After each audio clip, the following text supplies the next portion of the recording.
Va ora in onda Chilometro Zero, agricoltura, pesca e ambiente, a cura di Lorenzo Viviani.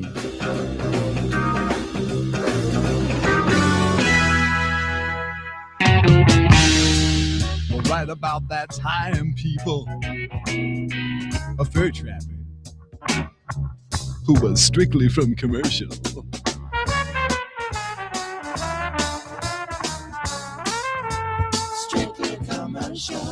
had the unmitigated audacity to jump up from behind my igloo. Peekaboo. And he started in the whipping on my favorite baby seal with a lead-filled snowshoe. I said, with a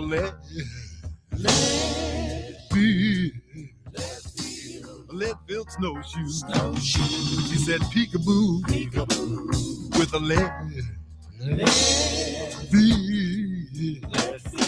lead-filled snowshoe. He said, peekaboo. He went right upside the head of my favorite baby seal. He went whap with a lead-filled snowshoe, and he hit him on the nose, and he hit him on the fin, and he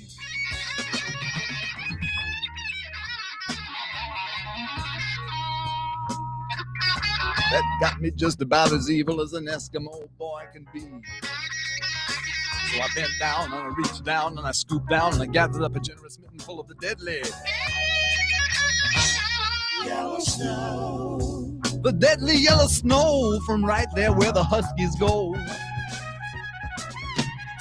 Whereupon I proceeded to take that midden full of the deadly yellow snow crystals and rub it all into his beady little eyes with a vigorous circular motion hitherto unknown to the people in this area, but destined to take the place of the mud shark in your mythology. Here it goes now, the circular motion, rub it.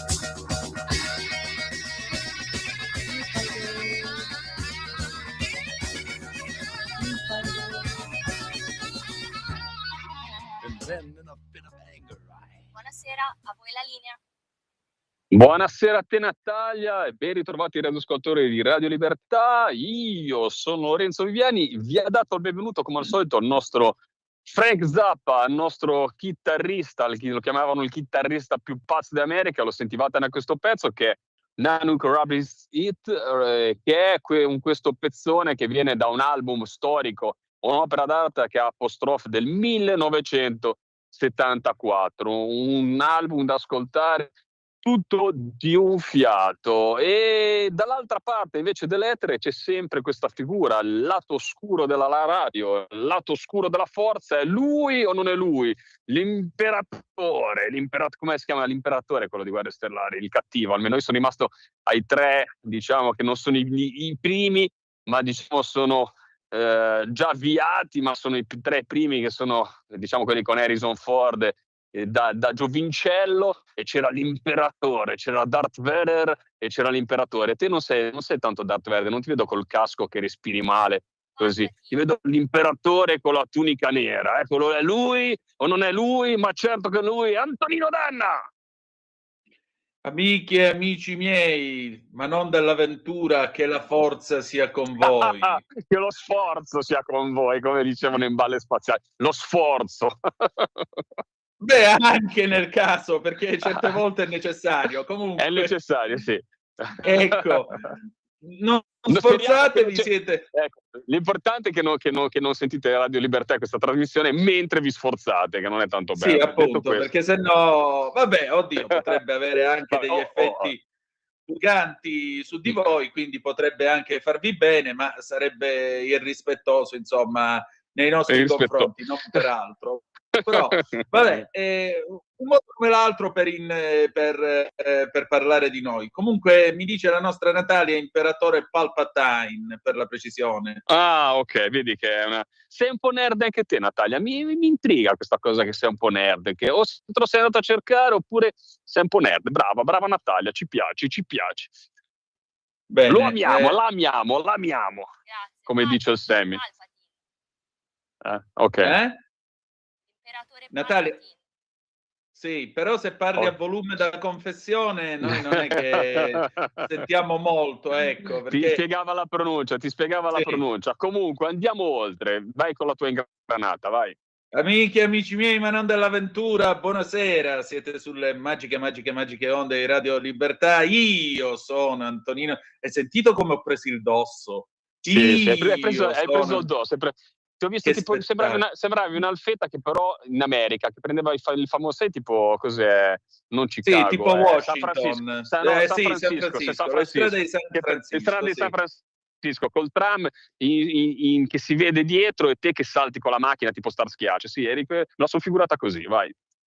Sì, solo che poi le sospensioni le paghi tu. Io sono Antonino Danna e questa è la puntata numero 1112 di oggi, venerdì 9 gennaio 1976. Siete sul... Scusate, 1976, 2026. Sì. 2026, bravo. Ecco, cominciamo la nostra trasmissione. Ricordo, date il sangue, in ospedale serve sempre, salverete vite umane. Chi salva una vita umana salva il mondo intero. Secondo appello, radiolibertà.net. Fesso chi non lo legge, perché vi perdete un bellissimo giornale online dove ci sono i Liberamente, il direttore responsabile Giovanni Sallusti, gli auto da fe di Giulio Cainarca, la rassegna stampa di Semivarin, video pillole, molto molto altro ancora. Quindi radiolibertà.net is the place to be. 0292947222 se volete telefonare, oppure 340 670 9659 per le vostre zappe o WhatsApp, che dir vogliansi. E con questo, caro Lorenzo, siamo arrivati a venerdì. Assolutamente. Io, fra parentesi, lo sai che ti devo dare questa brutta notizia perché sono, diciamo, on the road oggi, come facciamo sì. tante puntate, ma oggi sono un po' impegnato perché stamattina c'è stato il passaggio in quel delle Cinque Terre, più precisamente sulla via dell'amore della Fiamma Olimpica, e oggi sono qua in quel di Genova, che c'è un piccolo villaggio, olimpico, perché naturalmente penso che faccia la fiamma si riposi in quel di Genova stasera, quindi c'è naturalmente tutta l'organizzazione, la promozione dei Giochi Olimpici, Cortina 2026, e quindi io sono un po' in questo bullesume di impegni, e quindi cercheremo di essere presenti in radio. Non so se riuscirò a accompagnarti nella seconda parte. Nella prima parte abbiamo un argomento molto importante che ha riempito le pagine giornali, sta anche, diciamo anche un po' mettendo in crisi un po' il governo, perché comunque sia, insomma, c'è chi la pensa in un modo, c'è chi la pensa in un'altra. Io la penso in un modo ben preciso, e tra poco sentiremo anche, diciamo, uno che in questo momento è proprio in barricata sul tema Mercosur, quindi questo accordo di libero scambio con i paesi del Sud America, francamente Sud America che insomma è abbastanza infiammato in questo momento, quindi insomma tante cose che si stanno muovendo. E tra parentesi c'è questo tema delle compensazioni per il mondo agricolo, ma la domanda fatidica è: ma accettiamo delle compensazioni, accettiamo delle palanche e ci svendiamo, ora lo dico in maniera brutta, però ci svendiamo su alcuni temi etici e a temi di tutela dei lavoratori, o sull'utilizzo di agrofarmaci, sull'utilizzo di ormoni? Questa è la domanda che faremo al nostro ospite, che prego Natalia di provare a chiamare, perché poi sai che c'è sempre una sorta di carosello a vedere se ce la facciamo ad avere l'ospite della serata. La scorsa volta non l'avevamo, fra parentesi, sarà un piacere anche ascoltare il presidente Prandini di Coldiretti, perché sono in prima fila in questi giorni in protesta, mi sembra oggi proprio a Milano, in protesta con gli agricoltori, perché insomma, per dire no a questo trattato di libero scambio con i paesi del Sud America. Antonino, ti lascio la parola. Sì, appunto, tra l'altro ne ha parlato stamattina la Meloni nella conferenza stampa fatta con i giornalisti. Lei ha detto: noi abbiamo deciso di dare il sì, di schierarci per il sì, nel momento in cui però viene rispettato il principio che il mercato deve essere equo e deve essere pari per tutti, perché se no non ha senso che noi abbiamo la iperregolamentazione da parte dell'Europa, mentre i signori del Mercosur giustamente non sono tenuti a rispettare quello che viene chiesto dalle normative europee. E francamente fare la gara in maniera così scorretta non piace nemmeno a me.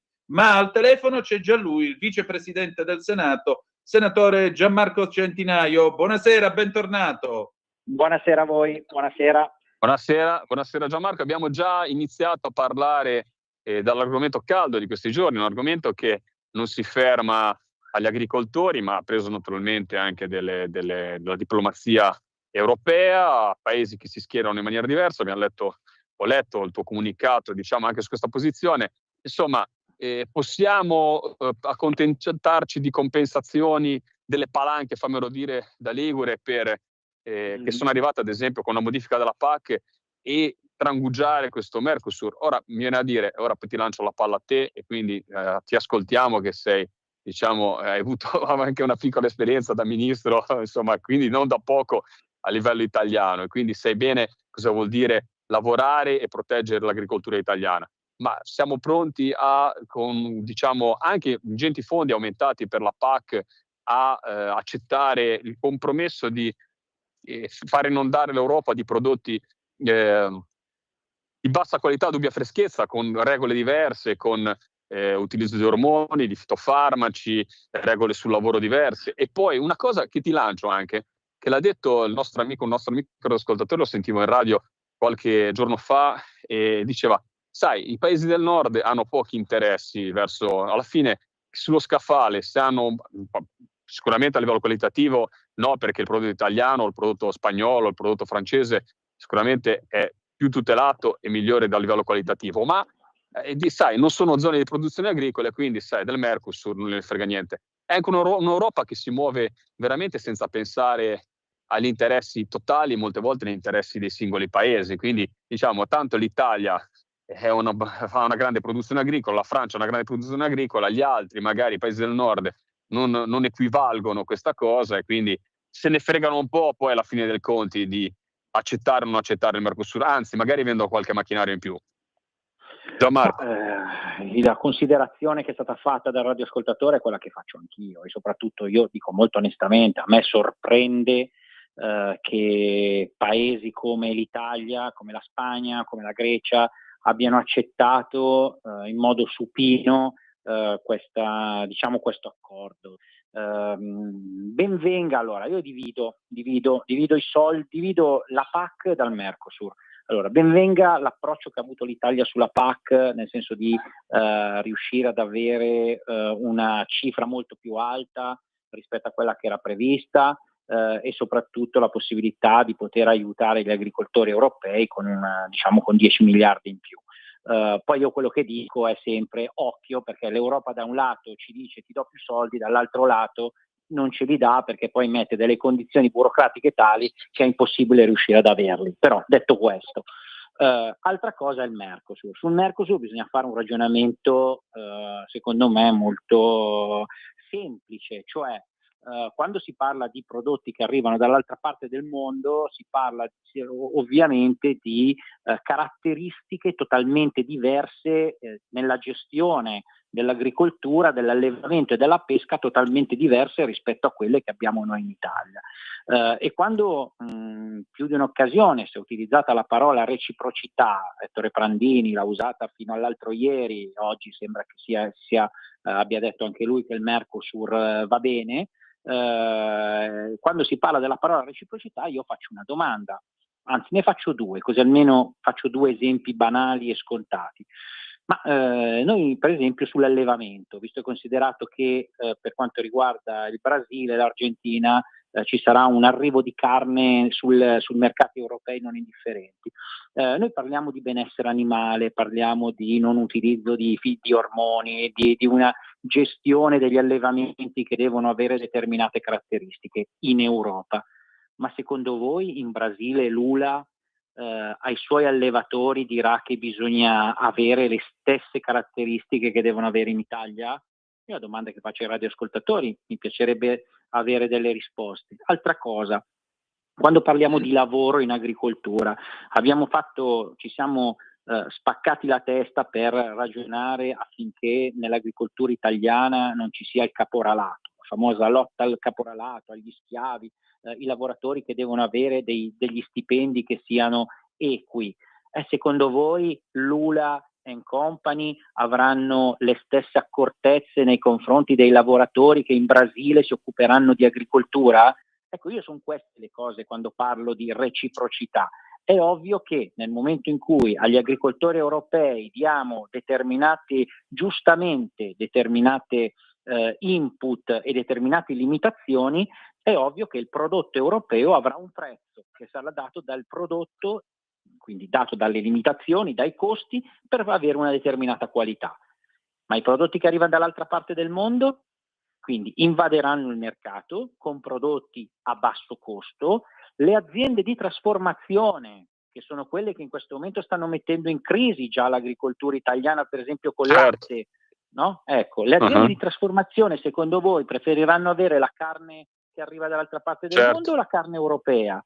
Ecco, a queste cose non ci hanno pensato, oppure ci hanno pensato e hanno deciso, vista la situazione politica internazionale, visto tutte quelle che sono le cose, hanno deciso di sacrificare un settore in Europa, che è l'agricoltura. Punto, fine, Assolutamente, basta. Ma è assolutamente. È una scelta politica, è una scelta politica.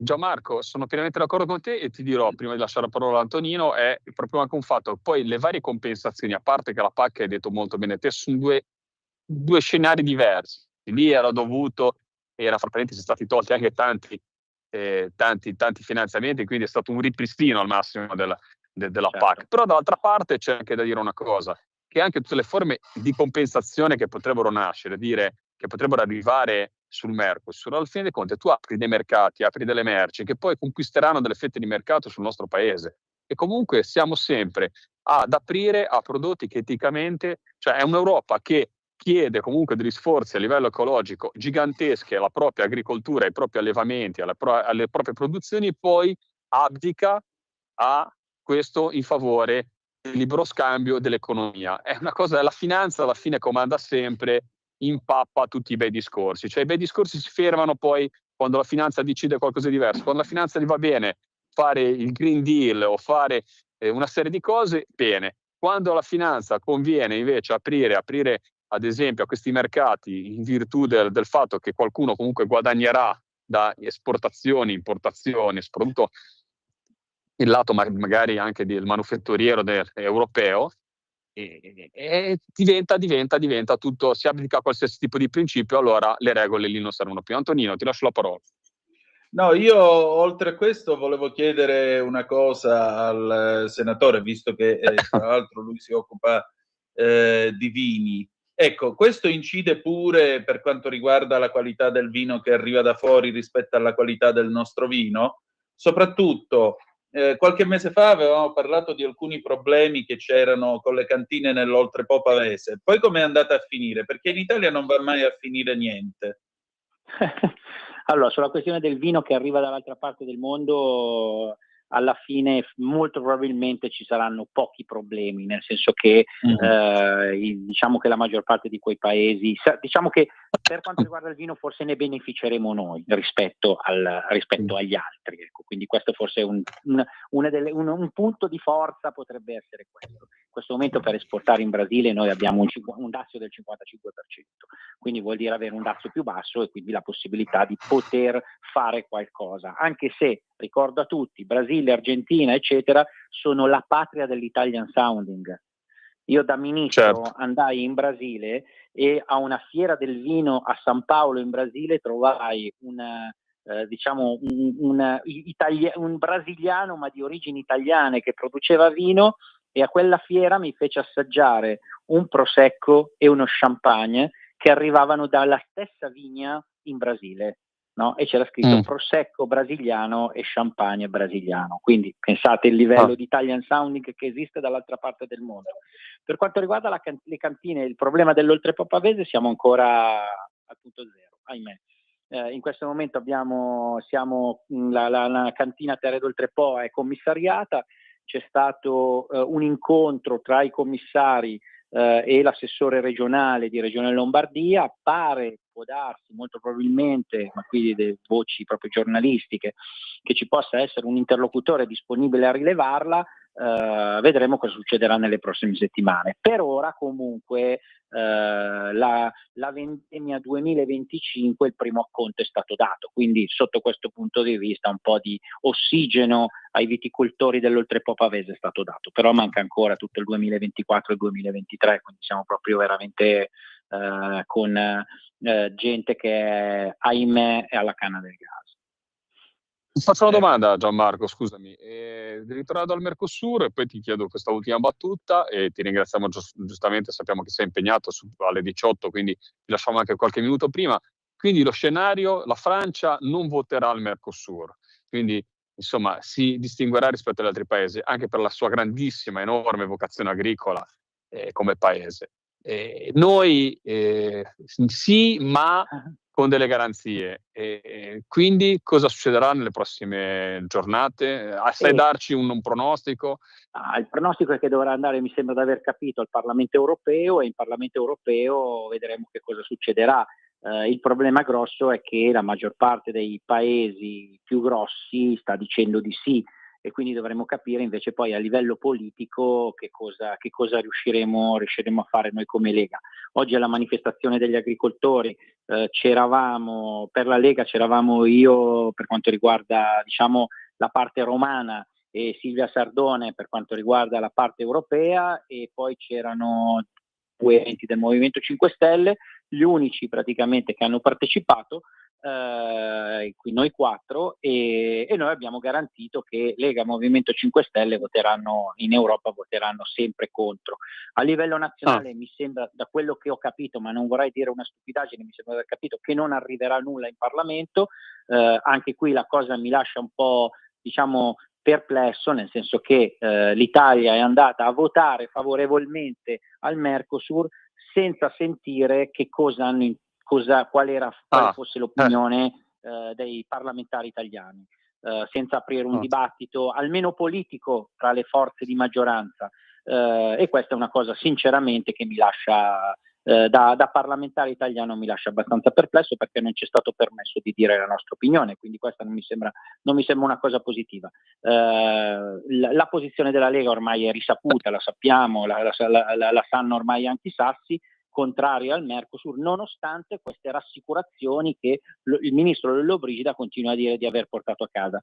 Io continuo a ricordare una cosa: quando io ero ministro avevo portato a casa una clausola di salvaguardia sul riso, sul riso che arrivava dalla Cambogia e dalla Birmania. Benissimo, avevamo festeggiato tutti perché pensavamo di aver risolto tutti i problemi. Quella clausola di salvaguardia è praticamente durata come una nevicata in spiaggia nelle Cinque Terre, ecco, mettiamola così, cioè pochi minuti o poco tempo. E ecco, la mia paura è che le clausole di salvaguardia di cui si stanno riempiendo la bocca in questo momento faranno la fine di quella che abbiamo visto qualche anno fa.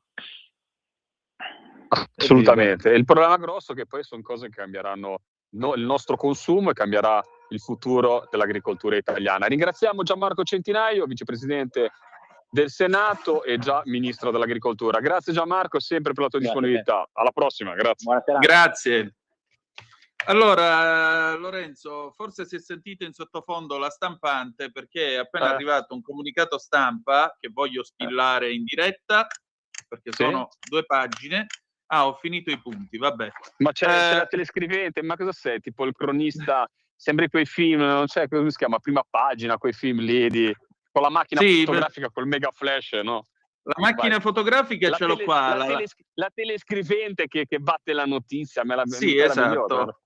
Allora, ti leggo questa notizia che ci manda la nostra Lina Fiordellisi. Questo è un comunicato del Conf Cooperative Fedagripesca, parla il presidente Raffaele Drei, che è stato tra l'altro nostro gradito ospite più volte qui a Chilometro Zoom. Con il voto di oggi del Coreper sul Mercosur, l'Europa compie un altro passo decisivo verso la sigla di un accordo commerciale di cui non neghiamo la rilevanza. È un risultato che arriva dopo 25 anni di lunghe e complesse trattative e va a regolamentare scambi commerciali tra 2 aree del mondo rilevanti per via delle dimensioni dei paesi coinvolti. Non nascondiamo però la nostra perplessità rispetto a una decisione con cui l'Europa apre le porte all'arrivo di prodotti provenienti da paesi extra UE che non rispettano i nostri standard. Senza adeguati controlli e senza precise e rigorose garanzie di salvaguardia, non solo è a rischio la tenuta di interi comparti produttivi agricoli, ma in prospettiva ci potranno anche essere ricadute in tema di benessere e sicurezza alimentare per tutti i consumatori europei. A tal riguardo va dato atto al ministro Lollobrigida e al governo italiano di aver trattato fino all'ultimo con le istituzioni europee, riuscendo a ottenere maggiori garanzie. È positivo il risultato ottenuto oggi dal ministro di un abbassamento al 5% della soglia di differenziale di prezzi che farà scattare i meccanismi di salvaguardia. Sarà fondamentale adesso fare il massimo sforzo per proteggere le produzioni agroalimentari europee, vigilando sulla reciprocità e rafforzando il sistema dei controlli sulle merci che entrano in Europa. E ancora Drei dice un'altra cosa: l'Italia è tra i paesi che producono maggiore qualità e valore aggiunto e ci sono filiere produttive come quelle del vino e dei formaggi che hanno dimostrato di essere particolarmente votate a portare il Made in Italy in giro per il mondo. Ben venga quindi che le nostre imprese associate in virtù dell'accordo col Mercosur possano riuscire ad aumentare i propri mercati di riferimento e rafforzare la loro presenza commerciale in virtù dell'abolizione dei dazi alle importazioni, che rappresenta indubbiamente un grande vantaggio. Accogliamo con favore anche la tutela che sarà estesa a 57 indicazioni geografiche italiane, tra cui parmigiano reggiano, grana padano, prosciutto di Parma. Ma attenzione, se queste sono le luci, ci sono anche le ombre, come dice il presidente Drei, e dice la nostra preoccupazione è la stessa di quella delle filiere che risulteranno particolarmente penalizzate. Parliamo di produzioni strategiche per il nostro paese come zucchero, miele, carni, riso e mais. Infatti, che sono le materie prime. Infatti la cosa che lascio sul giorno 18 sono due battute. Uno, che dobbiamo, anche se adesso mi investo verso questa direzione, guardate l'etichetta, guardiamo l'etichetta e quando non possiamo difenderci diversamente, difendiamoci come cittadini e come consumatori. Quindi ragazzi, si fa una guerra, fra virgolette, partigiana di barricata nel stare attenti a quello che si compra. Anche nei prodotti trasformati controllate cosa c'è dentro. Ingrediente per ingrediente, dove non arriva la tracciabilità pretendiamo maggior tracciabilità. Seconda cosa, per onore, perché mi è venuto in mente il radioascoltatore che aveva detto quella battuta che ho girato a Gianmarco Centinaio, e era il nostro Marco da Mantova, per essere onesti, così almeno lo sa anche Marco, che l'ho ascoltato in radio qualche giorno fa. Adesso vi lasciamo al nostro direttore responsabile Giovanni Sallusti con Liberamente. A tra poco. Avete ascoltato Chilometro Zero.